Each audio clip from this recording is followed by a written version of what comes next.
Buenas tardes, habla Luciano Silva, docente encargado del curso de Filosofía Teórica 1. Hoy vamos a empezar a estudiar la meditación tercera de Descartes. La meditación tercera se estructura en 5 partes, básicamente. La primera tiene que ver con la explicitación de la regla de la claridad y distinción como criterio de verdad. Ese vendría a ser un primer gran tema de la meditación tercera. La regla de claridad y distinción como criterio de verdad. Otra parte que vendría a ser la segunda, que es muy importante dentro de la meditación tercera, es el desarrollo del escepticismo a propósito de la sensación, a propósito de la experiencia. Una tercera parte muy importante de la meditación tercera viene a ser la primera demostración de la existencia de Dios. La cuarta parte, muy importante de la meditación tercera, es la segunda demostración de la existencia de Dios.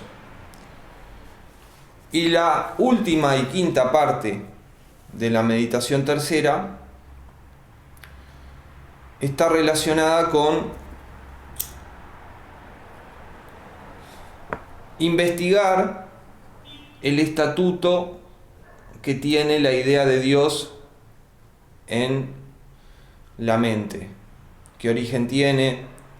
¿Cómo es que está dada en la mente? Etcétera. Grosso modo, como dije, la meditación tercera se puede dividir en 5 partes. La primera parte está relacionada con el establecimiento de la regla de que las representaciones claras y distintas son verdaderas. La segunda está relacionada con desarrollar el escepticismo a propósito de la sensación y de la experiencia. La tercera está relacionada con la primera demostración cartesiana de la existencia de Dios. La cuarta parte de la meditación tercera está relacionada con la segunda demostración de la existencia de Dios de Descartes. Y la quinta y última parte está relacionada con la investigación de qué estatuto y qué lugar tiene, por así decirlo, la idea de Dios en la mente cartesiana. Esta división en partes es esquemática. En realidad, entre las distintas partes señaladas hay continuidad en el texto. Hay un hilado que las une. Pero se pueden discernir, grosso modo. Bien, habiendo establecido que la meditación tercera tiene estas partes, vamos a explicitar qué es lo que nos va a interesar a nosotros de la meditación tercera. A nosotros nos va a interesar de la meditación tercera lo relacionado a la regla de claridad y distinción como criterio de verdad.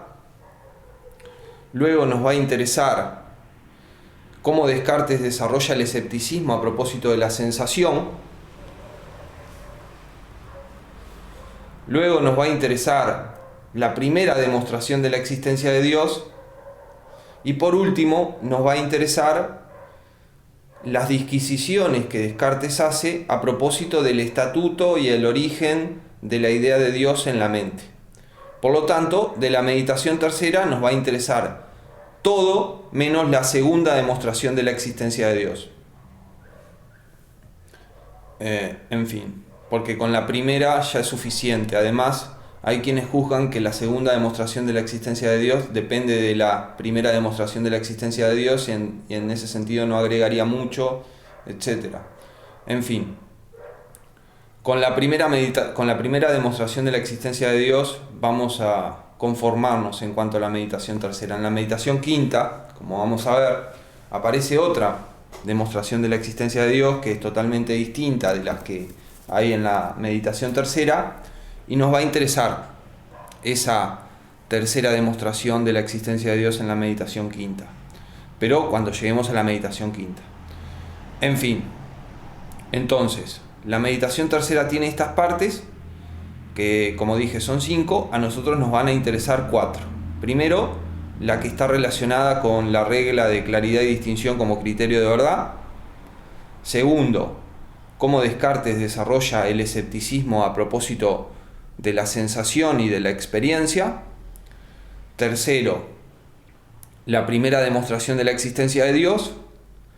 Y cuarto, el estatuto que tiene la idea de Dios en la mente cartesiana. En la clase de hoy vamos a trabajar solamente los 2 primeros puntos, el tema de la regla de la claridad y distinción como criterio de verdad y el tema del escepticismo a propósito de la sensación. Y en la clase que viene vamos a estudiar la primera demostración de la existencia de Dios y la cuestión del estatuto y origen de la idea de Dios en la mente cartesiana. Bueno, para empezar, hagamos un repaso de lo que hemos visto hasta aquí. Y luego enganchamos con la meditación tercera. Descartes se propone el proyecto de la ciencia firme y constante sobre un fundamento epistemológico sólido e inconmovible. Ahora, su punto de partida es lo que él llama sus antiguas opiniones. Sus antiguas opiniones constituyen un edificio de creencias que está epistemológicamente viciado. Según Descartes, porque entre estas creencias que configuran las antiguas opiniones, hay creencias falsas que funcionan como fundamentos de otras. Por lo tanto, todo el edificio de las antiguas opiniones está viciado epistemológicamente y no es muy sólido. Entonces Descartes entiende que para alcanzar el proyecto de la ciencia con mayúscula, debe hacer tabula rasa, debe destruir todas sus antiguas opiniones de forma tal que pueda comenzar de nuevo desde cero, desde los fundamentos y en particular desde un fundamento epistemológico inconmovible, para construir la ciencia firme y constante. Para hacer la tabula rasa, para destruir todas sus antiguas opiniones, Descartes desarrolla el escepticismo, esto es, la duda teórica. Y lo hace en 2 momentos. Primero, presenta el argumento del sueño, que pone en duda todas sus antiguas opiniones que versaban sobre cosas compuestas y que se apoyaban en la experiencia. Entonces, con este argumento, Descartes destruye, epistemológicamente hablando, pone en duda todas esas opiniones. Ahora, con este argumento del sueño, él no logra poner en duda todas sus antiguas opiniones, porque, como él dice, esté durmiendo o esté soñando o esté despierto, 2 más 3 va a ser igual a 5 y el cuadrado va a tener 4 lados.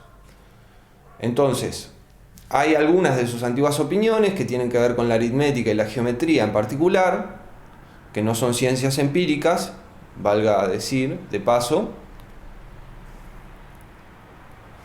que están fuera del alcance destructivo o dubitador del argumento del sueño. Entonces, para realizar efectivamente la destrucción de todas sus antiguas opiniones, Descartes trae a colación un segundo argumento escéptico, que vendría a ser el segundo momento del escepticismo o de la duda teórica en la meditación primera, que es el argumento del Dios Todopoderoso. Este argumento plantea la posibilidad de que haya un Dios todopoderoso que me haya hecho de forma tal que me engañe siempre. Esto es, que me haya hecho de forma tal que todas mis operaciones cognitivas siempre me conduzcan a error, no importa lo que yo haga.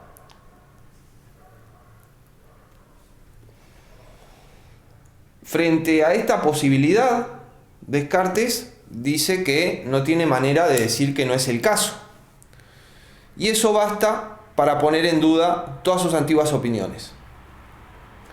Una cosa sobre la que quiero llamar la atención es que este argumento del Dios Todopoderoso, que le sirve para destruir todas sus antiguas opiniones, se basa en una de sus antiguas opiniones, a saber que hay un Dios Todopoderoso, etc.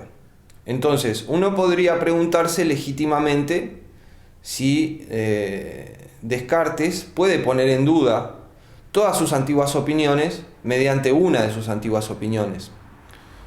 Porque si él hiciera esto, él estaría poniendo en duda la opinión con la que pone en duda todas sus opiniones mediante ella misma. Entonces, parece complicado que se pueda hacer esto de forma legítima. En última instancia, yo no tengo una respuesta concluyente. Ahora, entiendo que la opinión del Dios Todopoderoso a él le sirve desde un punto de vista instrumental y básicamente instrumental. Entonces, podríamos decir que la opinión del Dios Todopoderoso es algo así como una escalera que le sirve para llegar a la tabula rasa. Y que una vez que llega a la tabula rasa, por así decirlo, esa escalera se cae por sí misma. Y Descartes logra efectivamente la destrucción de todas sus antiguas opiniones. Este problema me fue señalado por un compañero de ustedes en un correo electrónico y lo voy a volver a plantear para que ustedes lo entiendan bien. El argumento del Dios Todopoderoso pone en duda todas las antiguas opiniones de Descartes. Y pone en duda todas las antiguas opiniones de Descartes mediante una de las antiguas opiniones de Descartes. Entonces, la pregunta ¿es legítimo que Descartes ponga en duda todas sus antiguas opiniones mediante una de estas antiguas opiniones?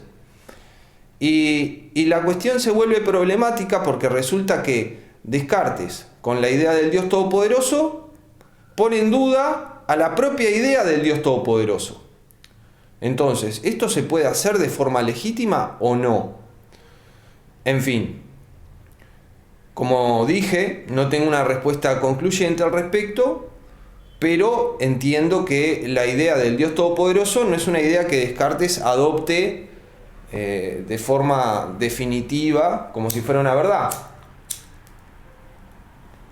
sino que es meramente un instrumento que le sirve para poner en duda todas sus antiguas opiniones.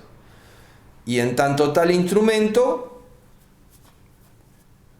es empleado para una determinada función y una vez concluida esa función, el instrumento pierde interés.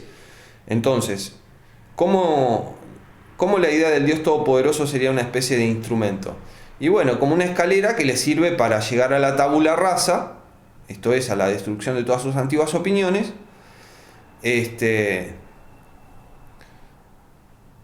y que una vez que llega a la tabula rasa, por así decirlo, esa opinión del Dios Todopoderoso se cae por sí misma.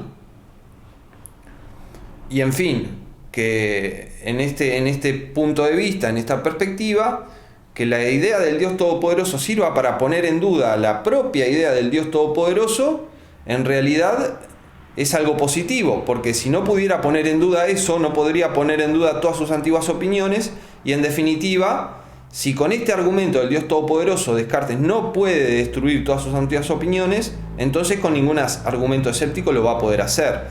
Entonces, digamos que todo lo contrario, no es algo negativo que mediante la opinión del Dios Todopoderoso él ponga en duda la opinión del Dios Todopoderoso, sino que viene a demostrar que este argumento escéptico que pretende desarrollar a ultranza el escepticismo realmente lo logra.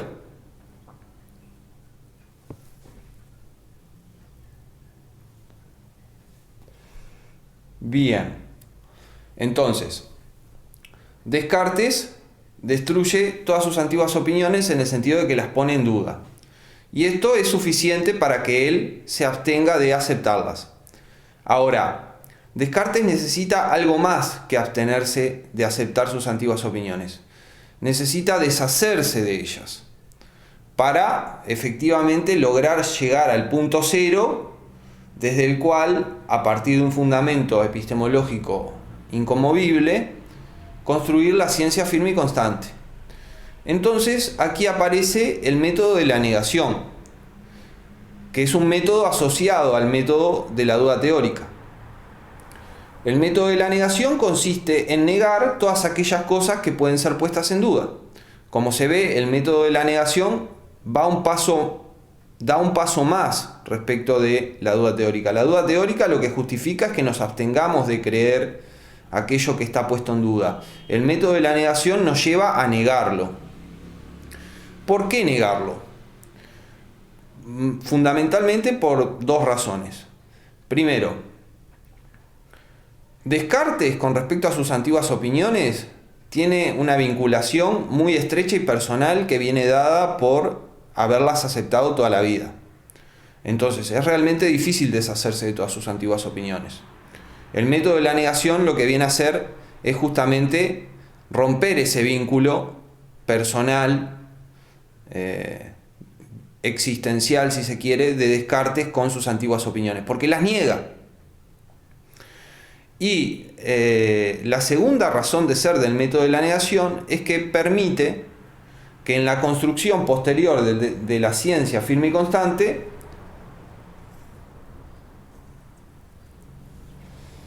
no se cuele ningún elemento que sea dudoso, y de esa forma se puede mantener una especie de profilaxis epistemológica que es totalmente conducente al proyecto de la ciencia firme y constante. ¿Bien? Con lo que hemos dicho hasta aquí, estamos en la meditación primera.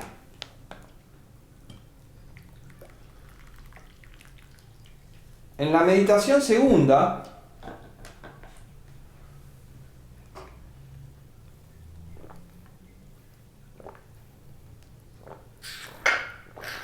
el escepticismo en el método cartesiano demuestra tener otra función.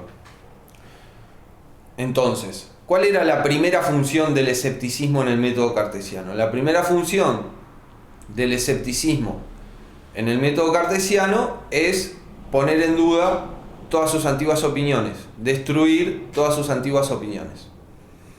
Ahora, en la meditación segunda se nos va a mostrar otro aporte que hace el escepticismo en el desarrollo del método cartesiano, en el desarrollo de la meditación metódica cartesiana. Y este aspecto está asociado al escepticismo, a la duda teórica, en combinación con el método de la negación. ¿Y en qué consiste esta segunda función del escepticismo en el método cartesiano? Consiste en que permite descubrir lo indudable, lo absolutamente indudable, lo absolutamente cierto, el límite absoluto de la duda teórica.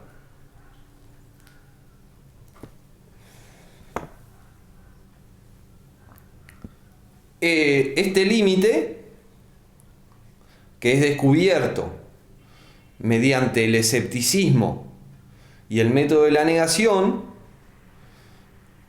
básicamente consiste en que se revela como algo que no puede ser puesto en duda ni por ende negado, que Descartes existe, que piensa, y que como cosa que piensa, duda, comprende, ignora, quiere, no quiere, afirma, niega, imagina y siente. Esto es, tiene sensaciones. Porque si bien puede ser que las sensaciones no refieran a nada real, que existen sensaciones es indudable. Que tenemos sensaciones es indudable, aun cuando sea posible que estas sensaciones no estén conectadas causalmente con cosas externas a la mente y las revelen. En fin, a lo que voy es a que en la meditación segunda, el escepticismo combinado con el método de la negación lleva al descubrimiento de algo absolutamente indudable, de algo absolutamente cierto. Y esto es que Descartes existe y que es una cosa que piensa, una res cogitans.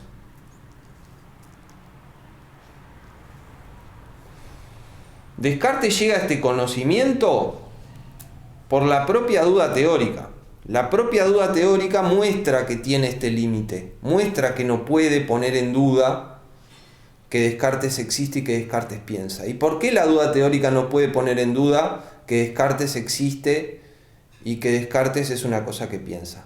Porque si Descartes puede llevar adelante la duda teórica, entonces Descartes existe y entonces Descartes piensa.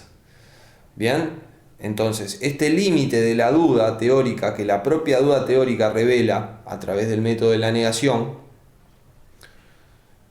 remite a las condiciones de la duda, a las condiciones, si se quiere, ontológicas de la duda.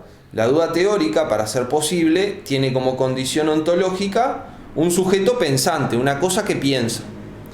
Y es eso lo que la propia duda teórica revela como su límite, como lo que no puede poner en duda. La duda teórica no puede poner en duda que el que duda existe y piensa.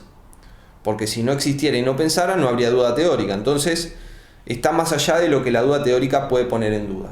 Esto, de que el que duda existe y piensa. Ahora, llegados a este punto, encontramos un elemento fundamental del pensamiento cartesiano, que es la equivalencia entre entre el yo y la res cogitans. El yo es básicamente res cogitans. Y resulta que todo lo que pertenece a la res cogitans como res cogitans es absolutamente indudable. Y de esto resulta que la res cogitans tiene acceso a sí misma y a sus propias actividades como dudar, afirmar, conocer, negar, imaginar, sentir, etc., de forma inmediata. No hay una operación cognitiva de por medio. Digamos, yo sé que dudo porque dudo. Yo sé que pienso directamente porque pienso. Al pensar, este pensamiento se me hace manifiesto y no hay una operación cognitiva mediante la cual yo conozca que pienso. Simplemente porque pienso, sé que pienso. Y porque dudo, sé que dudo. Y porque siento, sé que siento. Y así sucesivamente. El acceso de la res cogitans respecto de sí misma, en cuanto a sus actividades como res cogitans, es inmediato. No hay operaciones cognitivas de por medio. Y esto explica también que la res cogitans, en su acceso a sí misma, conquiste lo indudable. Porque al no haber operaciones cognitivas de por medio en el acceso de la res cogitans a sí misma, en cuanto cosa que piensa, no pueden ser puestas en duda las creencias que la res cogitans tiene respecto de sí misma a través del argumento del Dios Todopoderoso, a través del argumento escéptico del Dios Todopoderoso, porque el argumento escéptico del Dios Todopoderoso justamente lo que pone en cuestión es si nuestras operaciones cognitivas pueden llevarnos a la verdad, si pueden llevarnos a la verdad. Dicho de otro modo, el argumento del Dios Todopoderoso lo que plantea es que es posible que todas nuestras operaciones cognitivas nos conduzcan a error. Todas nuestras operaciones cognitivas nos conduzcan a error. Entonces, la res cogitans. En cuanto a res cogitans, se conoce, y esto de forma inmediata, no median operaciones cognitivas. ¿Y qué quiere decir esto? Bueno, que sé que dudo simplemente porque dudo. Sé que pienso simplemente porque pienso. No hay una operación cognitiva que me revele, por así decirlo, el pensar a mí mismo como cosa que piensa, sino que el pensamiento mío se me revela por sí mismo a mí mismo como res cogitans. Bien, y por eso es absolutamente indudable. Con lo cual, Descartes descubre, por así decirlo, una especie de reino ontológico que es la propia subjetividad, la propia res cogitans, el cogito, que es totalmente impermeable y está totalmente blindado al escepticismo, aún en su forma más radical, con el argumento del Dios Todopoderoso. Porque en el acceso que la res cogitans tiene a sí misma, no media ninguna operación cognitiva, porque este acceso es directo. Entonces, el argumento del Dios Todopoderoso no puede hacer mella en lo que la res cogitans piensa acerca de sí misma, y por eso lo que la res cogitans piensa acerca de sí misma es absolutamente indudable y por lo tanto conocimiento. Y este es el primer conocimiento de Descartes, como él nos dice. Y es importante señalar que este primer conocimiento brota del propio desarrollo de la duda teórica hasta su límite. Y justamente este primer conocimiento se revela como el límite de la duda, en tanto es un presupuesto y una precondición de la duda. Porque que Descartes sea una cosa que piensa es una precondición de que él pueda dudar, de que él pueda poner en duda algo. Entonces, eso que él existe y que es una cosa que piensa, no puede ser puesto en duda.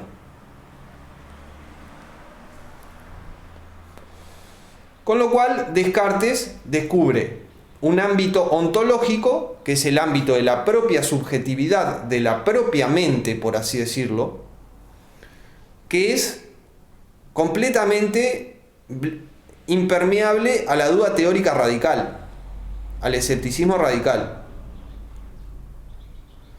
¿Bien? Entonces, Descartes en la meditación segunda, dice lo siguiente. Leo. Arquímedes, para trasladar la Tierra del lugar, solo pedía un punto de apoyo firme e inmóvil. Así yo también tendré derecho a concebir grandes esperanzas si por ventura hallo tan solo una cosa que sea cierta e indudable. Entonces, Descartes dice, si yo encuentro una cosa que sea cierta e indudable, tengo buenas razones para creer que puedo construir la ciencia con mayúscula, firme y constante. Y él encuentra una cosa cierta e indudable, que es el cogito. Es que él es una res cogitans. Y vamos a ver que en cierto modo esto va a funcionar, por lo menos de forma parcial, como el fundamento inconmovible de la ciencia firme y constante que Descartes está intentando dar a luz.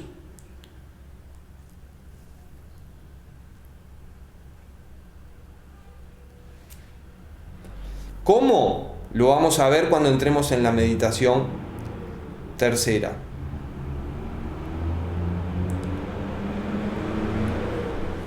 Bien, entonces ahora entremos en la meditación tercera.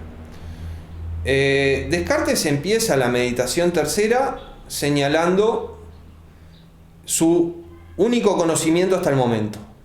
Y este conocimiento, que es su primer conocimiento, después de la crítica de la duda teórica, es que él es una cosa que piensa, una res cogitans, que duda, afirma, niega, conoce, ignora, ama, odia, quiere, no quiere, imagina y siente.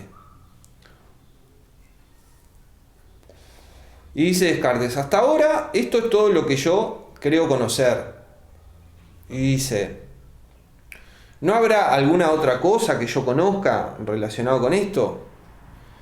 Y escribe, consideraré ahora con mayor circunspección si no podré hallar en mí otros conocimientos de los que aún no me haya apercibido. Sé con certeza que soy una cosa que piensa. Y aquí viene el punto clave. Pero no sé también lo que se requiere para estar cierto de algo. O sea, Descartes dice, bueno, yo sé que soy una cosa que piensa. Ahora, al saber que soy una cosa que piensa, ¿no sé también qué se requiere para saber algo? Esto es, al saber que soy una cosa que piensa, ¿no sé también en buena medida en qué consiste saber algo? Y Descartes va a responder lo siguiente. En ese mi primer conocimiento, que él es una res cogitans, no hay nada más que una percepción clara y distinta de lo que conozco. Percepción clara y distinta. Aquí la palabra percepción puede ser confundente, porque en realidad no es una percepción sensorial, esta percepción clara y distinta a la que él alude, sino que es una percepción intelectual del entendimiento. Por eso la palabra percepción aquí puede ser confundente. Quizás hubiera sido más razonable que la palabra fuera representación. ¿Bien? Entonces, dice Descartes, en ese mi primer conocimiento no hay nada más que una percepción clara y distinta de lo que conozco, lo cual no bastaría a asegurarme de su verdad si fuese posible que una cosa concebida tan clara y distintamente resultase falsa. Y por ello me parece poder establecer desde ahora, como regla general del método, que son verdaderas todas las cosas que concebimos muy clara y distintamente. Bien, entonces acá Descartes da un paso más.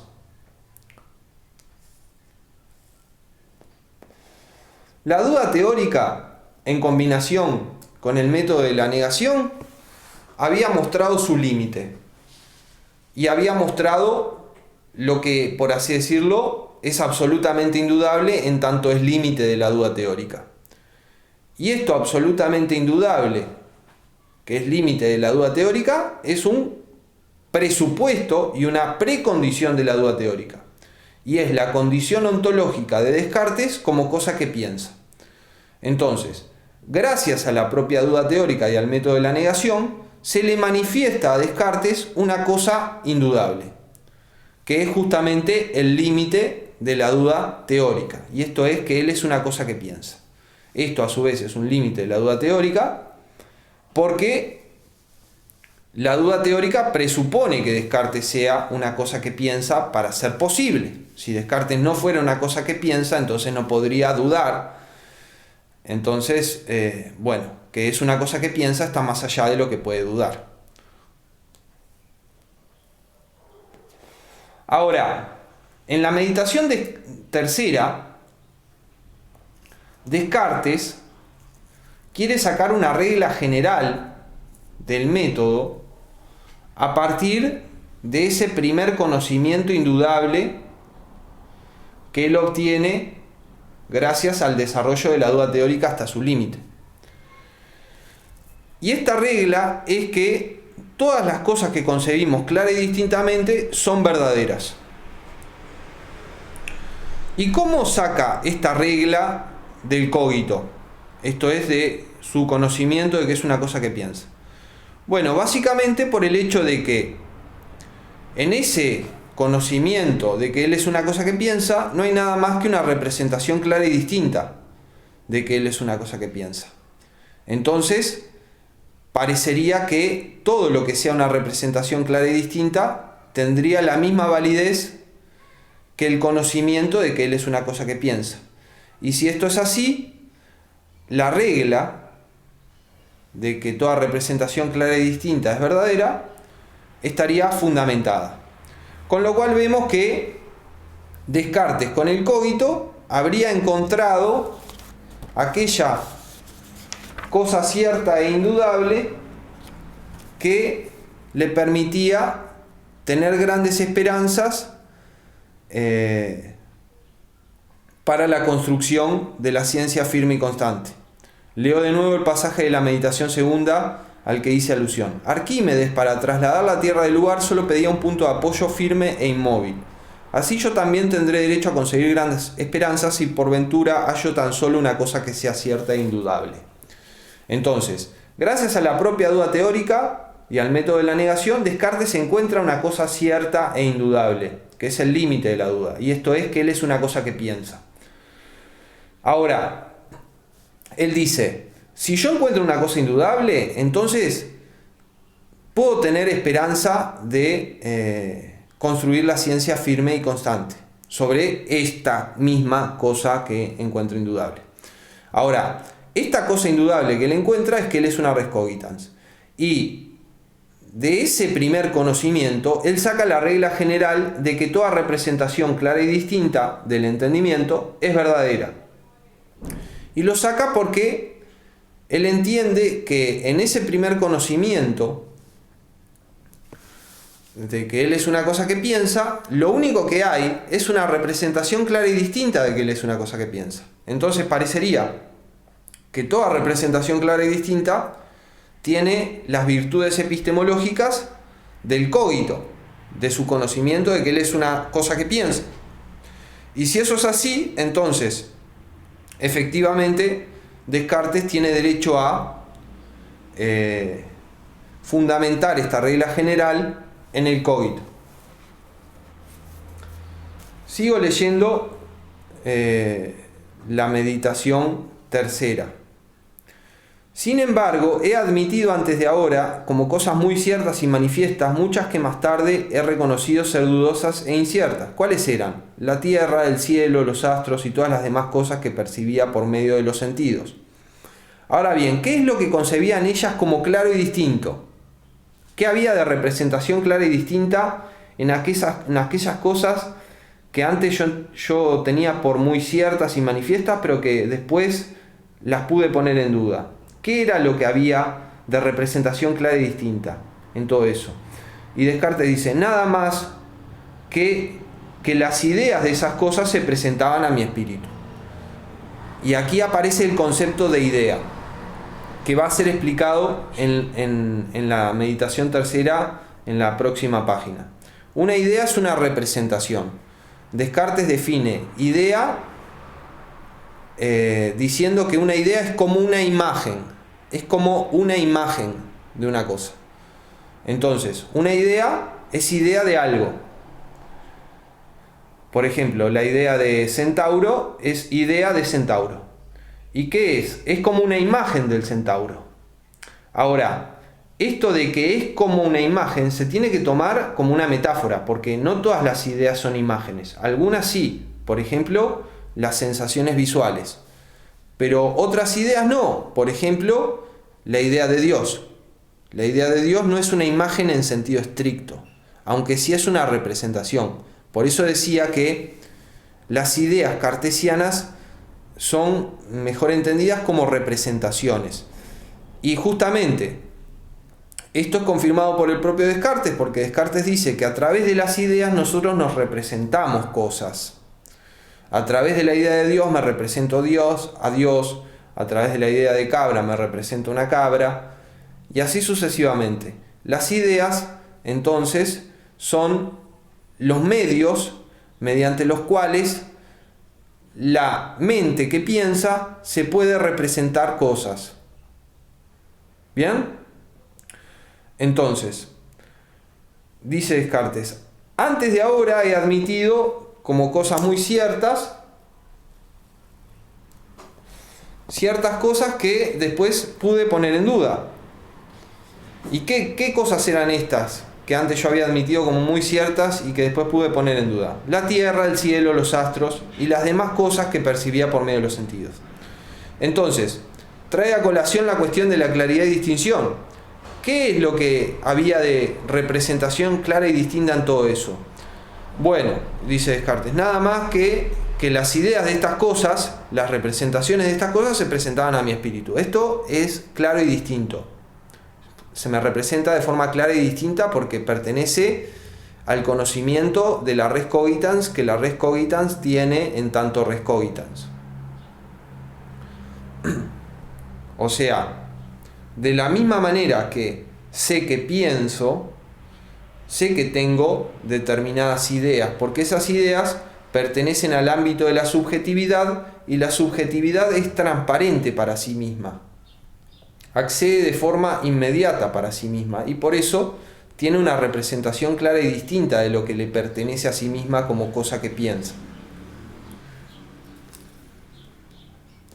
Sigo leyendo. Y aún ahora no niego que esas ideas estén en mí, pero había además otra cosa que yo afirmaba y que pensaba percibir muy claramente por la costumbre que tenía de creerla, aunque verdaderamente no la percibiera, a saber, que había fuera de mí ciertas cosas de las que procedían esas ideas y a las que éstas se asemejaban por completo. Y en eso me engañaba, o al menos si es que mi juicio era verdadero, no lo era en virtud de un conocimiento que yo tuviera. Bueno. Entonces, ¿cuál es la situación? Descartes dice, antes yo admití como cosas ciertas, cosas que luego pude poner en duda. ¿Cuáles eran estas cosas? Bueno, la existencia de la Tierra, los astros y todas las demás cosas que percibía por medio de los sentidos. Ahora, la pregunta que se hace es, ¿qué había de representación clara y distinta en todo esto? Y Descartes dice, nada más que las ideas de estas cosas, las representaciones de estas cosas, se presentaban a mi espíritu. Solo eso. Ahora, ¿qué pasa? Es cierto que esas ideas se presentaban a su espíritu. Y de esa forma se confirma que toda representación clara y distinta es verdadera. Pero había otra cosa que él solía creer por costumbre, y era que estas ideas que se presentaban a su espíritu, como la idea del sol, cuando miro al sol, se asemejaban, primero, procedían causalmente de estas cosas externas a la mente, y segundo, que estas ideas que aparecían en la mente y nos representaban esas cosas externas a la mente, eran semejantes a esas cosas externas a la mente. Ahora, de esto último, a saber que las ideas, como la idea del sol cuando veo el sol, o la idea del libro cuando percibo el libro, etc. La idea de que esta idea es causada por algo externo a la mente, y que a su vez la idea mental es semejante a eso que la causa, eso él lo creía por costumbre y de eso él no tenía ni tiene representación clara y distinta. Ahora, ¿qué pasa? Hay otras cosas de las que él tiene representación clara y distinta. Por ejemplo, que 2 más 3 es igual a 5. Él tiene representación clara y distinta de que 2 más 3 es igual a 5. Entonces, él antes estableció, sobre la base del cogito, que todas las representaciones claras y distintas eran verdaderas. Y esto lo estableció en virtud de que lo único que caracteriza al cogito, esto es a su conocimiento de que es una res cogitans, es que es una representación clara y distinta. Entonces, como el cogito es solo una representación clara y distinta, parecería que todas las representaciones claras y distintas tienen las virtudes epistemológicas del cogito y por lo tanto todas las representaciones claras y distintas serían indudables y serían verdaderas. Entonces, Descartes observa que si aplica la regla de claridad y distinción, entonces él tiene que aceptar como verdaderas cosas como que 2 más 3 son igual a 5. Ahora, ¿qué pasa? Pasa lo siguiente. La representación clara y distinta funciona adentro de la subjetividad respecto de la propia subjetividad. La subjetividad tiene acceso a sí misma de forma clara y distinta en cuanto a su ser una subjetividad que piensa. Ahora, hay representaciones claras y distintas de cosas que exceden a la propia subjetividad. como es el caso de que 2 más 3 es igual a 5. Ahora, la propia subjetividad en su acceso a sí misma estaba blindada a la duda teórica y estaba blindada al argumento del Dios Todopoderoso que ponía en duda todas nuestras operaciones cognitivas. Y estaba blindada porque en el acceso que la res cogitans tiene a sí misma no media ninguna operación cognitiva. Ahora, cuando hablamos de representaciones claras y distintas, como que 2 más 3 es igual a 5, estamos hablando de representaciones claras y distintas que son mediadas por una operación cognitiva. En este caso, sumar. Ahora, esta representación clara y distinta, aunque sea una representación clara y distinta, puede ser puesta en duda a través del argumento del Dios Todopoderoso, porque justamente el argumento del Dios Todopoderoso ponía en duda todas las operaciones cognitivas. Bien, entonces, ¿qué resulta? Resulta que hay un conflicto entre la regla de claridad y distinción basada en el cogito, que parece que es una regla válida porque al cogito solo lo caracteriza ser una representación clara y distinta, y por lo tanto parecería que toda representación clara y distinta tiene las virtudes epistemológicas del cogito y son indudables y verdaderas. Y por otro lado, se da un conflicto entre eso, la aparente validez de la regla de claridad y distinción extraída del cogito, y por otro, el argumento escéptico del Dios Todopoderoso que pone en duda todas nuestras operaciones cognitivas. ¿Y por qué surge un conflicto? Surge un conflicto porque seguir la regla de claridad y distinción nos lleva a afirmar cosas que superan los límites de la propia subjetividad, del propio cogito. ¿Bien? Entonces, en este punto, el escepticismo en el método cartesiano asume una tercera función, que es la función de ser un problema a ser derrotado para poder establecer la regla de la claridad y distinción como criterio de verdad. Y esta es la tercera función que tiene el escepticismo en el método de Descartes. La primera función era destruir todas las antiguas opiniones. La segunda función era, combinado con el método de la negación, aislar algo indudable, absolutamente indudable. Y la tercera función que tiene en el método cartesiano el escepticismo, y en particular el argumento del Dios Todopoderoso, es el de ser un problema a derrotar para poder establecer la regla de claridad y distinción, que en definitiva va a ser el fundamento inconmovible de la ciencia firme y constante que Descartes procura construir. Entonces, dado este conflicto, a Descartes le surge como urgente examinar si existe Dios y si puede ser engañador. Obviamente, él va a tratar de defender que existe Dios y que no es engañador, lo cual va a permitir que la regla de claridad y distinción no tenga ningún obstáculo y pueda ser practicada en el método sin ningún riesgo de error. Y es por esto que la cuestión de demostrar la existencia de Dios aparece en la meditación tercera. Entonces, recapitulemos un poco lo que hemos visto hasta aquí de la meditación tercera. Descartes empieza llamando la atención sobre lo único que conoce hasta aquí. Lo único que conoce hasta aquí es que él es una cosa que piensa. Entonces se pregunta, sé esto, pero ¿no sé también lo que se requiere para saber algo? Y él parece responder que sí. ¿Y cómo lo hace? De esta manera.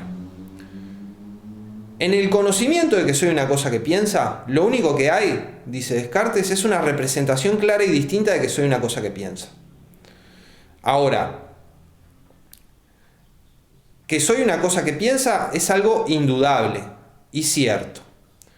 Entonces, parecería que como la representación de que soy una cosa que piensa es solamente una representación clara y distinta y nada más, parecería que todas las representaciones claras y distintas tienen la misma validez que el cogito. Y que por lo tanto Descartes puede, como en efecto hace, establecer como regla general que todas las representaciones claras y distintas, que son representaciones de la luz natural, de lo que Descartes va a llamar luz natural, que es el intelecto puro, son verdaderas.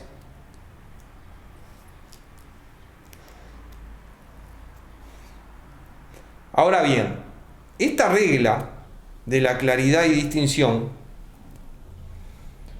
tiene básicamente dos dominios. Primero, el cogito, y segundo, lo externo al cogito. ¿Por qué? Porque el cogito, la res cogitans, cuando se representa a sí misma en tanto res cogitans, tiene representación clara y distinta.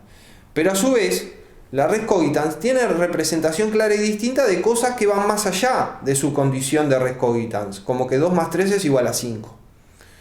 Ahora, para la representación clara y distinta de que 2 más 3 es igual a 5, a diferencia de lo que ocurre en el acceso de la res cogitans a la res cogitans, en tanto que res cogitans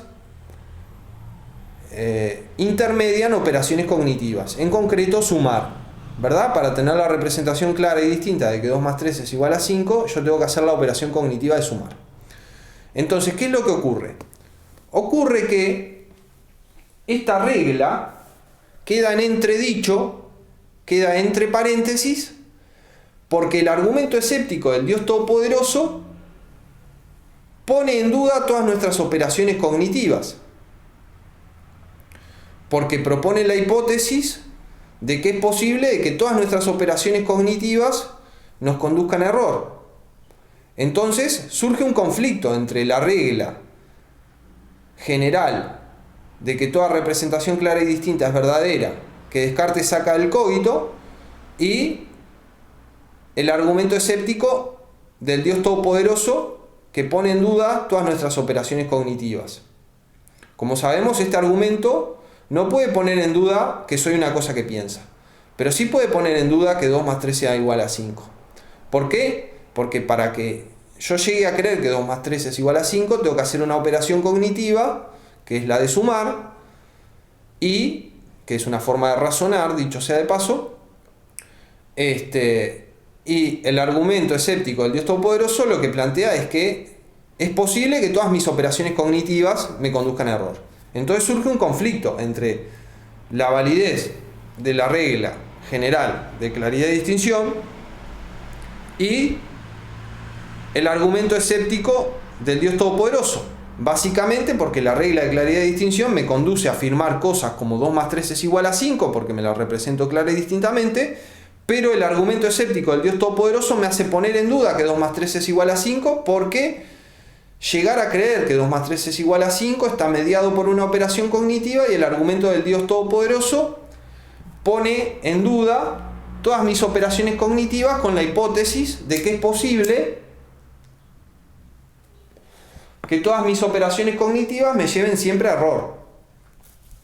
Entonces, en este punto, el escepticismo en el método de Descartes asume su tercera faceta y última, que es la de ser un problema a derrotar.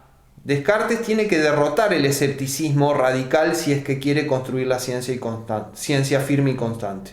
Y esto en sí debería resultar obvio, porque no es compatible sostener el escepticismo radical y a la vez la ciencia firme y constante. Entonces, el fundamento de la ciencia firme y constante va a estar constituido parcialmente, por lo menos, por el cogito, esto es, por el conocimiento de que soy una cosa que piensa, y por la regla de claridad y distinción, esto es, la regla de que toda representación clara y distinta es verdadera, que Descartes extrae del cogito. Ahora, para que este fundamento realmente sea válido, antes hay que derrotar al argumento escéptico del Dios Todopoderoso. Porque el argumento escéptico del Dios Todopoderoso pone en entredicho, pone en cuestión justamente a la regla de claridad y distinción. En la medida de que la regla de claridad y distinción nos conduce a afirmar cosas como que 2 más 3 son igual a 5, y el argumento del Dios Todopoderoso nos las hace poner en duda en la medida que nos hace poner en duda que nuestras operaciones cognitivas puedan conducir a la verdad y al conocimiento. Entonces, en esta situación, a Descartes se le plantea como urgente examinar lo antes posible si existe un Dios y si puede ser engañador. Si él demuestra que existe un Dios y que no es engañador, entonces derrotó al argumento escéptico del Dios Todopoderoso. Y la regla de claridad y distinción queda finalmente validada.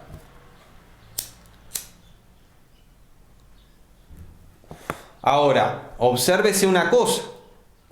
En su contraataque contra el argumento del Dios Todopoderoso, Descartes no puede y no debe, mejor dicho, no debe apelar a la regla de claridad y distinción. Porque si él apelara para derrotar al argumento escéptico del Dios Todopoderoso a la regla de claridad y distinción, estaría cayendo en un círculo vicioso, porque justamente él quiere derrotar a la regla de claridad, al argumento escéptico del Dios Todopoderoso, porque este argumento escéptico pone en duda la regla de claridad y distinción. Derrotando al argumento escéptico del Dios Todopoderoso, se establece la validez de la regla de claridad y distinción. Ahora, el argumento escéptico del Dios Todopoderoso pone en duda la regla de claridad y distinción. Por lo tanto, la regla de claridad y distinción no debería ser utilizada para derrotarlo. ¿Y cómo es que Descartes va a derrotar al argumento escéptico del Dios Todopoderoso? Bueno, demostrando que Dios existe y que no puede ser engañador. Entonces, la conclusión es que para demostrar que Dios existe y que Dios no puede ser engañador, Descartes no debería apelar a la regla de claridad y distinción, porque si lo hiciera, caería en un círculo vicioso. Y esto es lo que se conoce en la bibliografía de Descartes como el círculo de Arnold. Arnold fue un filósofo que detectó este problema en Descartes, porque de hecho, como vamos a ver, para demostrar que Dios existe, que no puede ser engañador, Descartes apela a la regla de claridad y distinción. Y entonces, en su fundamentación de la regla de claridad y distinción hay una circularidad, porque para establecer la validez de la regla de claridad y distinción por la vía de derrotar el argumento escéptico del Dios Todopoderoso, a su vez por la vía de demostrar que Dios existe y que no puede ser engañador, él utiliza a la regla de claridad y distinción, y esto no le está permitido porque la hipótesis escéptica del Dios Todopoderoso pone en cuestión justamente a la regla de claridad y distinción. ¿Bien? Ahora, esto lo vamos a analizar mejor después cuando entremos en la propia demostración de la existencia de Dios. Lo que es importante rescatar hasta aquí es que del cogito, de ese primer conocimiento que resulta de la propia duda teórica asociada al método de la negación, Descartes saca como regla general que toda representación clara y distinta es verdadera.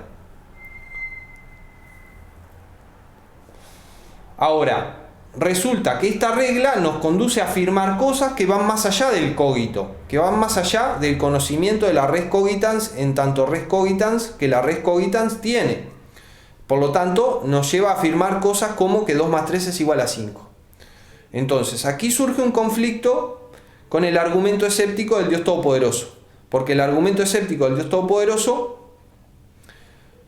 pone en cuestión todas nuestras operaciones cognitivas y por lo tanto pone en cuestión la operación cognitiva que nos lleva a creer que 2 más 3 es igual a 5. Entonces, este conflicto, para la validación de la regla de claridad y distinción extraída del cogito, hace que el escepticismo aparezca en su tercera faceta o función en el método de Descartes, que es como problema a ser derrotado. Entonces, Descartes tiene que derrotar al argumento escéptico del Dios Todopoderoso engañador. Y para eso, lo que va a hacer es examinar si existe un Dios y si puede ser engañador. Y esto es completamente urgente, y por eso la cuestión de la existencia de Dios se trata en la meditación tercera y no después, justamente porque la regla de claridad y distinción va a ser lo que permita la construcción de la ciencia firme y constante, y para que efectivamente la regla de claridad y distinción resulte la ciencia firme y constante, la regla de claridad y distinción tiene que ser válida, pero para que sea válida, antes hay que derrotar al argumento escéptico del Dios Todopoderoso, demostrando que Dios existe y no puede ser engañador.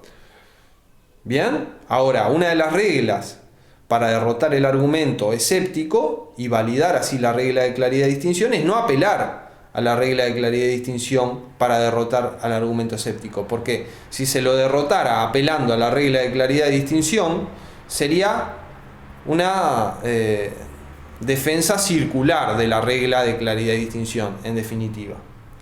Entonces, llegado a este punto, a Descartes se le plantea como una cuestión urgente en su agenda filosófica examinar si existe Dios y si puede ser engañador. Y esto a los efectos de validar la regla de claridad y distinción que él saca directamente del cogito. O sea, de su conocimiento de que es una cosa que piensa. Bien, entonces Descartes dice, bueno, yo tengo que examinar si existe un Dios y si puede ser engañador, pero tengo que seguir determinado orden. Y este orden pasa primero por conocerme a mí mismo como cosa que piensa. El fundamento de todo conocimiento que Descartes vaya a tener, en definitiva, va a resultar del cogito. Por eso decía que el cogito es lo que lo habilita a él a tener grandes esperanzas para construir la ciencia firme y constante. Porque del cogito y de lo que le pertenece como res cogitans es que él razonadamente va a construir la ciencia firme y constante. Entonces, empieza una especie de sección introspectiva en la meditación tercera. Y Descartes dice, bueno, entre mis pensamientos hay de tres tipos. Primero, hay unos pensamientos que son como imágenes de cosas. Y a estos solos conviene el nombre de ideas. Con lo cual se da la definición de lo que es una idea para Descartes. Para Descartes, una idea es como una imagen de algo.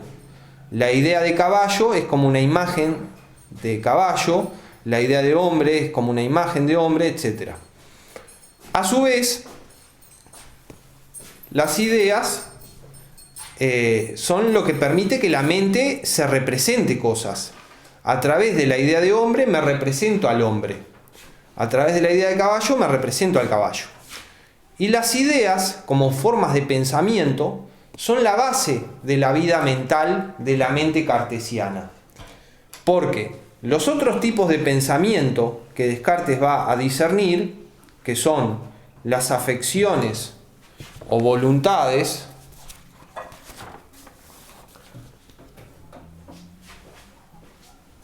y los juicios, se basan en ideas. O sea, solo porque la mente se puede representar cosas es que puede tener afecciones o voluntades y juicios, que son los otros dos tipos de pensamiento que Descartes discierne. Entonces, aplicado a la reflexión introspectiva, Descartes, como res cogitans, identifica en él tres clases de pensamiento. Primero, unos pensamientos son como imágenes de cosas, y estos son las ideas. Y a través de estos pensamientos nos representamos cosas. Y así, a través de la idea de caballo, nos representamos un caballo, A través de la idea de hombre nos representamos un hombre y así sucesivamente. Las ideas son lo que permite que la mente se represente cosas. Esto es, que la mente sea una entidad que manipula representaciones. Ahora, Descartes dice, hay otros pensamientos, como por ejemplo cuando quiero algo, o cuando rechazo algo, o cuando temo algo, etc., que se basan en ideas, pero añaden algo más. Y por eso no son ideas, básicamente. Y después están los juicios, que es cuando hay una idea en el pensamiento y el alma la afirma o la niega. Por ejemplo, que Sócrates es mortal. Es una idea. Yo me la represento. Ahora, en el hecho de representármela, ni la afirmo ni la niego. Negarla o afirmarla, esto es, constituir un juicio, es un movimiento posterior. Y es un tipo de pensamiento que hay en la mente cartesiana. Entonces, en la mente cartesiana se da el pensamiento, y este pensamiento básicamente, según Descartes en la meditación tercera, tiene tres formas. La primera es la representación a través de las ideas. La segunda es la voluntad, cuando deseo algo que me represento, etc., o cuando rechazo algo que me represento, etc. Y la tercera forma de pensamiento es los juicios, que es cuando afirmo o niego una idea que me represento. Como ustedes pueden ver, la función representacional de la mente es fundamento de las voluntades y de los juicios. ¿Bien? Y por lo tanto es la base de la vida mental de la mente en el sentido cartesiano. Ahora, dice Descartes, ¿en cuáles de estos pensamientos o tipos de pensamientos puede haber error y verdad? Y dice, en las ideas tomadas en sí mismas no hay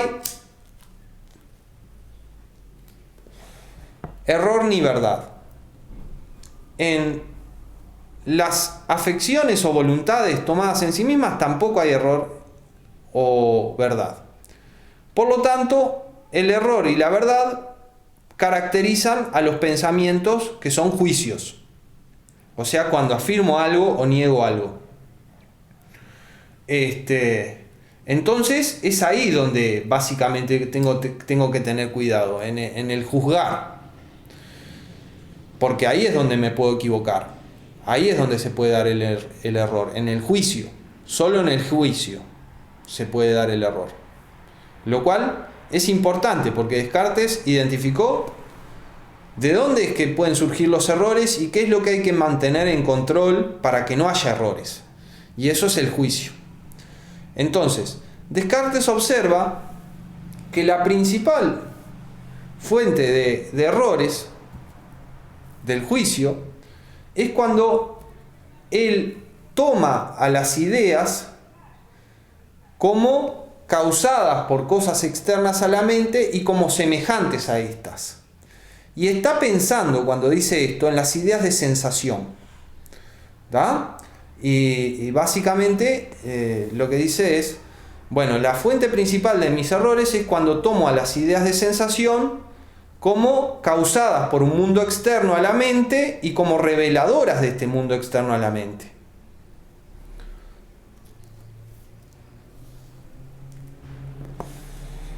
Entonces, digamos, esa es la principal fuente de error. Luego Descartes hace una reflexión con respecto a sus ideas y dice que unas le parecen nacidas consigo mismo, innatas, como por ejemplo la idea de cosa, la idea de pensamiento y la idea de verdad. Esas ideas le parecen innatas.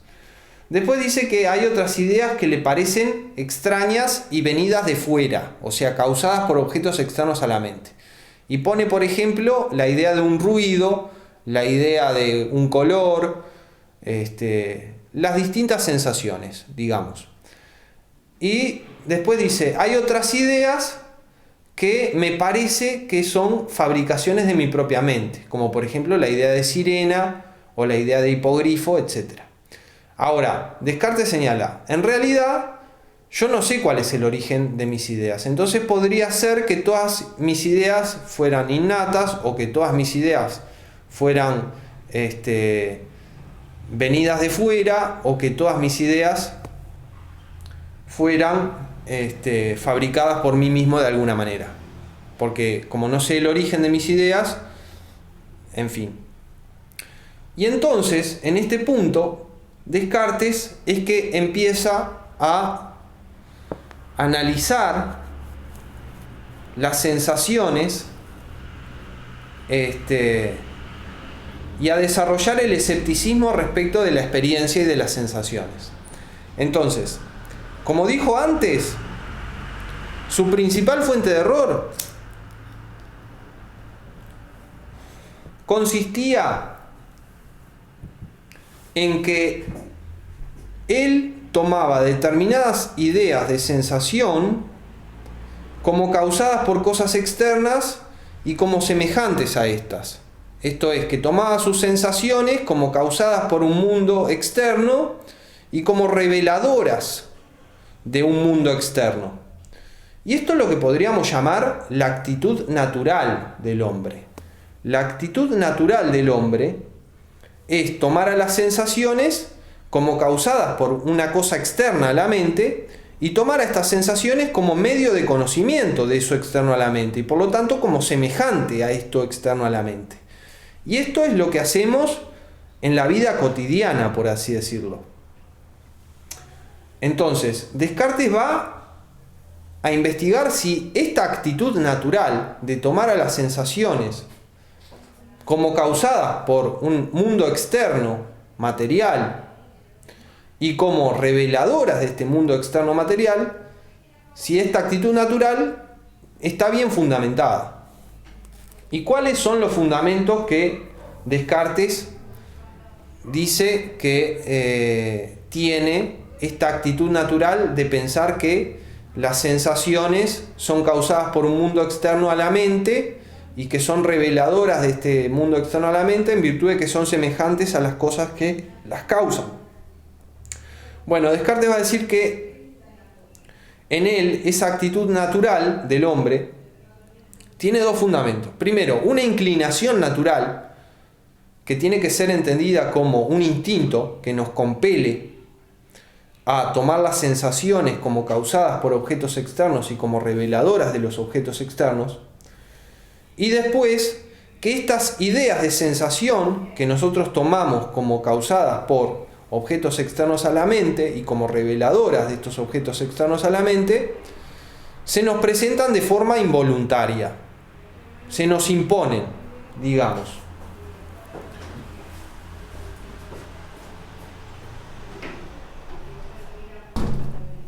Entonces, Descartes va a examinar críticamente estos fundamentos de la actitud natural, de lo que hemos llamado la actitud natural. ¿En qué consistía? Recapitulemos la actitud natural. En interpretar, en conceptualizar a las sensaciones como medios para conocer una materialidad externa a la mente. Según Descartes, los fundamentos de esta actitud natural era que hay una especie de instinto que nos lleva a juzgar así, a juzgar que nuestras sensaciones son causadas por un mundo externo a la mente y son reveladoras de esta, y que estas sensaciones a su vez se nos imponen contra nuestra voluntad o de forma independiente de nuestra voluntad. Básicamente, esos dos son los fundamentos que Descartes señala para la actitud natural de interpretar a las sensaciones como causadas por un mundo externo a la mente y como reveladoras de este mundo externo a la mente. Y Descartes va a examinar estos fundamentos.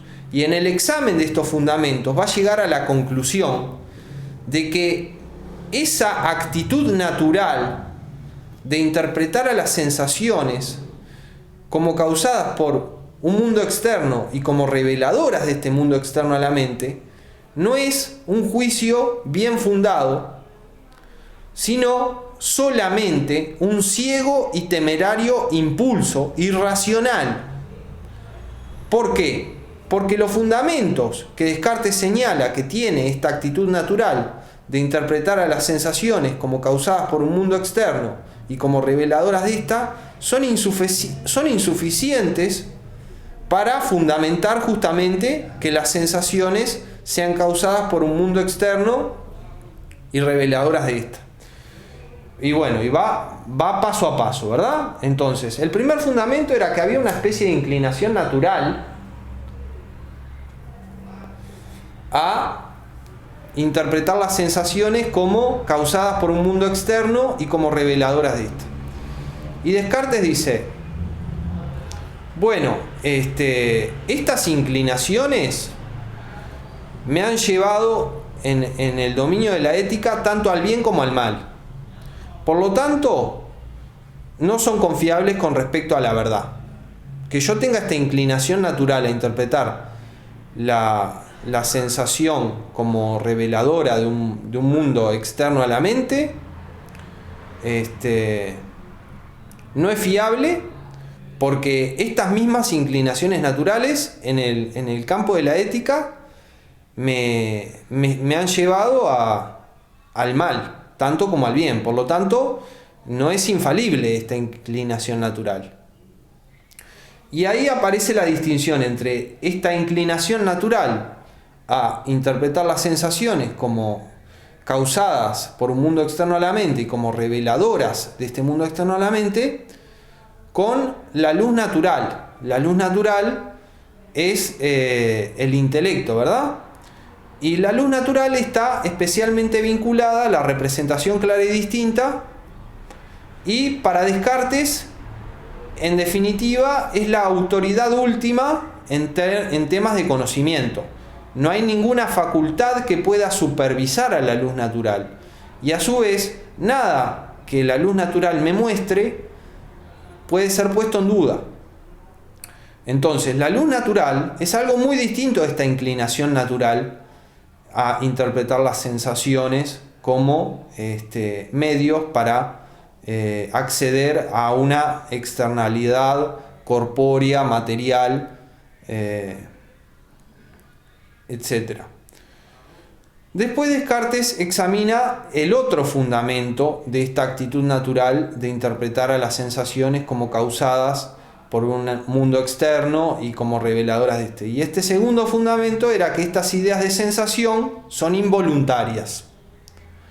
Entonces Descartes dice, bueno, en realidad, de que sean involuntarias, no se sigue que estas sensaciones no puedan ser causadas por mi propia mente. De hecho, perfectamente, estas sensaciones pueden ser involuntarias, pero ser causadas por alguna especie de facultad misteriosa, oculta en mi propia mente, y entonces no serían causadas por una externalidad y reveladoras de esta. ¿Bien? Entonces, no es suficiente este segundo argumento de que como las sensaciones son involuntarias, entonces las sensaciones tienen que ser causadas por una externalidad a la mente y ser reveladoras de este. Porque las sensaciones perfectamente pueden ser involuntarias, pero causadas por la propia mente, por una especie de facultad oculta que genera las sensaciones de la mente, y es la propia mente la que genera las sensaciones. En fin, podría ser, dice Descartes. Entonces, este argumento de que las sensaciones son involuntarias no es suficiente para establecer o para fundamentar lo que llamamos la actitud natural. Esto es, la actitud o la inclinación a interpretar las sensaciones como causadas por un mundo externo y como reveladoras de este. Y a su vez Descartes agrega que, aun cuando se pudiera conceder que las sensaciones son causadas por una externalidad respecto de la mente y no por la propia mente, no se sigue que estas sensaciones tengan que ser semejantes a esa externalidad. No se sigue. Es un non sequitur pensar que porque la externalidad de la mente causa las ideas estas ideas tienen que ser semejantes y por lo tanto reveladoras de esta externalidad a la mente. Perfectamente, la externalidad a la mente que causa las sensaciones puede ser totalmente distinta de lo que las sensaciones nos muestran. Y sobre eso llama la atención Descartes. Y con esto termina concluyendo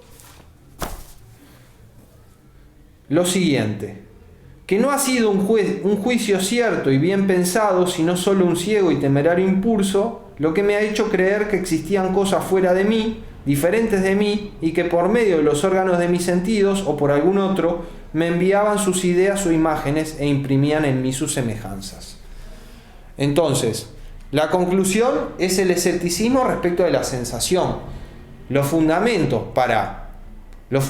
que Descartes considera hasta aquí para interpretar a las ideas de sensación como causadas por una externalidad y como reveladoras de esta externalidad son insuficientes. Entonces, lo que lo ha conducido a esa actitud natural de interpretar a las sensaciones como causadas por una externalidad y reveladoras de esta ha sido solamente un ciego y temerario impulso, no algo bien meditado. Con lo cual, Descartes concluye el escepticismo respecto de las sensaciones. Y este escepticismo tiene dos niveles, por así decirlo. Porque por un lado pone en duda que las ideas de sensación sean causadas por una externalidad a la mente. ¿Por qué? Porque bien podría ser, dice Descartes, que las ideas de sensación sean causadas por la propia mente a través de una potencia o una capacidad que es oculta y que genera las sensaciones. Entonces, no es necesario que las sensaciones sean causadas por algo externo a la mente.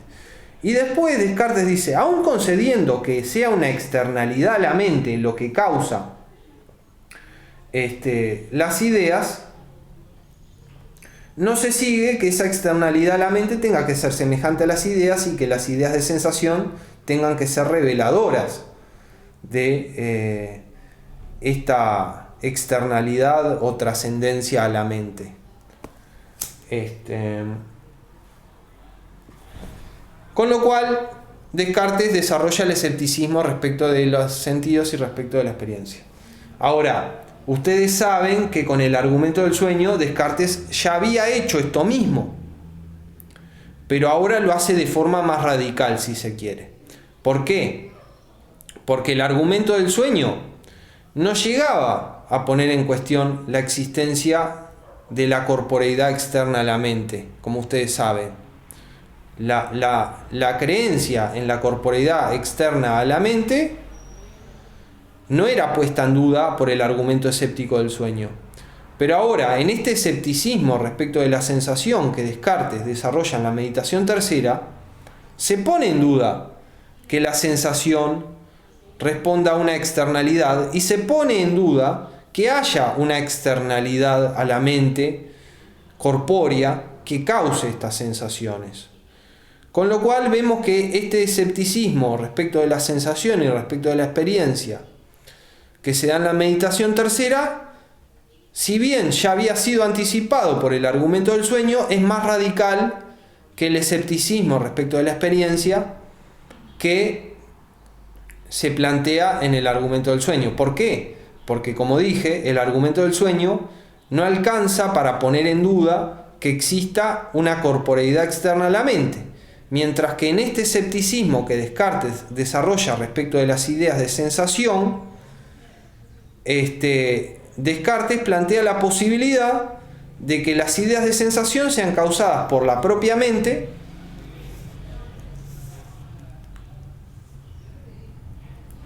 y que en ese sentido no haya ninguna externalidad a la que respondan. ¿Bien? Y ahora, recapitulando un poco, con esto terminamos los dos temas que dijimos que íbamos a trabajar en la clase de hoy de la meditación tercera, que era básicamente lo relacionado con la regla de claridad y distinción y los problemas que surgen y cómo el escepticismo adquiere una tercera función en el desarrollo del método cartesiano, porque como vimos en la meditación primera, el escepticismo tiene la función metodológica de destruir todas las antiguas opiniones. En la meditación segunda, el escepticismo tiene la función de revelar lo indudable. Y ahora, en la meditación tercera, el escepticismo asume una tercera función, que es la función de ser un problema a ser derrotado para establecer definitivamente la regla de claridad y distinción como fundamento de la ciencia firme y constante. Y el otro tema que íbamos a tratar hoy era el tema del escepticismo respecto de la experiencia, respecto de las ideas de sensación, que Descartes desarrolla en la meditación tercera. Entonces, a modo de recapitulación, quiero dejar en evidencia, por así decirlo, cuál es el problema fundamental de la meditación tercera. Y para entender cuál es ese problema fundamental de la meditación tercera, tenemos que retrotraernos a la meditación primera y a la meditación segunda. En la meditación primera, Descartes destruye todas sus antiguas opiniones y por lo tanto llega a lo que podríamos llamar un estado epistemológico nihilista, porque Descartes no cree nada después de destruir todas sus antiguas opiniones. Llega a un estado epistemológico que podríamos llamar nihilista. ¿Por qué? Porque Descartes no cree nada. No tiene ninguna creencia después de que destruye todas sus antiguas opiniones. Ahora, en la meditación segunda, Descartes conquista conocimientos porque se le revelan determinadas cosas como indudables. ¿Y estas cuáles son? Son que él existe y que él piensa y que él tiene como condición ontológica el ser una cosa que piensa, saber una cosa que duda, que conoce, que ignora, que afirma, que niega, etcétera, etcétera. Entonces, en la meditación segunda, Descartes sale del estado epistemológico de nihilismo, esto es de no creer nada, y por lo tanto de no creer en la existencia de nada, a creer en que él existe.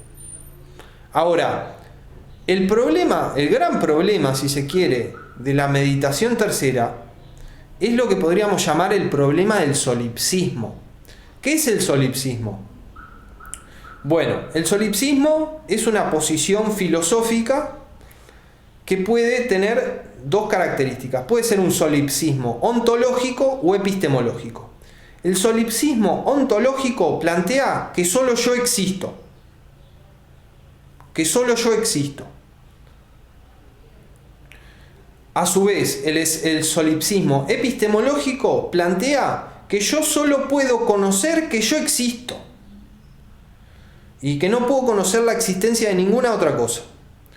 Entonces, trayendo a colación el concepto de solipsismo, se puede observar que el gran problema de la meditación tercera es si el solipsismo ontológico y o epistemológico es verdadero. Esto es, Descartes se pregunta, ¿solo yo existo? ¿Puedo saber que existe algo más que yo? Y estos vendrían a ser los dos grandes problemas de la meditación tercera. Y en la meditación tercera, Descartes va a salir del solipsismo, esto es, de la idea de que solo él existe, con la prueba de la existencia de Dios. Con lo cual, resulta que Descartes asume el solipsismo, pero solo como un momento en el desarrollo de la meditación, porque luego descubre que hay más cosas aparte de él, y entre esas cosas, la más importante es Dios. Ahora, como dijimos antes, la demostración de la existencia de Dios en Descartes apunta a desarticular el argumento escéptico del Dios Todopoderoso.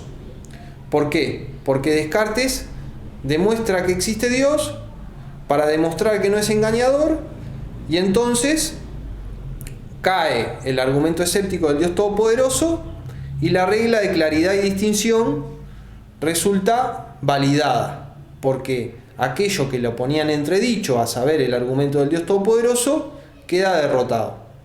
Ahora, como señalamos antes, para que efectivamente derrotar al argumento escéptico del Dios Todopoderoso pueda validar a la regla de claridad y distinción de forma legítima, entonces para derrotar al argumento escéptico del Dios Todopoderoso no se puede apelar a la regla misma de claridad y distinción, porque si lo hiciera, la fundamentación de la regla de claridad y distinción sería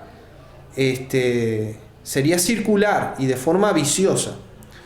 Entonces, la cuestión es, en la demostración de la existencia de Dios y de que Dios no es engañador, que le sirve a Descartes como refutación del argumento escéptico del Dios Todopoderoso, Descartes, ¿apela a la regla de claridad y distinción o no?